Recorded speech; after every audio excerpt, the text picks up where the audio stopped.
একদিন সকালে কলকাতার এক সাধারণ মানুষ নাম রাহুল ঘুম থেকে উঠে তার ফোনটা হাতে নিল। সে ভাবল আজ অফিসে যাওয়ার আগে একটা জরুরি কল করবে, কিন্তু ফোনে দেখালো নো সার্ভিস। রাহুল অবাক হয়ে গেল। সে তো মাত্র 1 মাস আগে রিচার্জ করেছিল। সে তাড়াতাড়ি কাস্টমার কেয়ারে ফোন করার চেষ্টা করল, কিন্তু আউটগোয়িং কলই বন্ধ।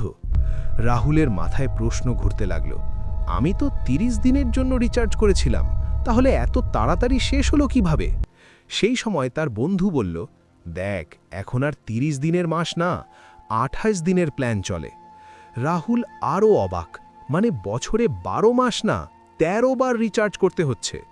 ঠিক তখনই টিভিতে খবর চলছিল। পার্লামেন্টে বিষয়টি তুলেছেন রাঘব চাড্ডা।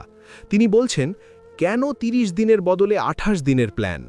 কেন রিচার্জ শেষ হলেই ইনকামিং কল, আউটগোয়িং কল, এমনকি SMS বন্ধ করে দেওয়া হয়? তিনি সাধারণ মানুষের পক্ষ নিয়ে প্রশ্ন তুললেন, এটা কি গ্রাহকদের উপর অতিরিক্ত বোঝা নয়? রাহুল বুঝতে পারল সে একা না, সারা দেশের কোটি কোটি মানুষ একই সমস্যায় ভুগছে। শেষে রাহুল ক্যামেরার দিকে তাকিয়ে বলল, যদি আপনার সাথেও এমন হয় তাহলে চুপ থাকবেন না, এই ভিডিওটা শেয়ার করুন, নিজের অধিকার জানুন। ভিডিওটি তোমাদের ভালো লাগলে অবশ্যই এই চ্যানেলটি সাবস্ক্রাইব করবেন, লাইক করবেন আর লিখে যাবেন কমেন্টে আপনার রায়।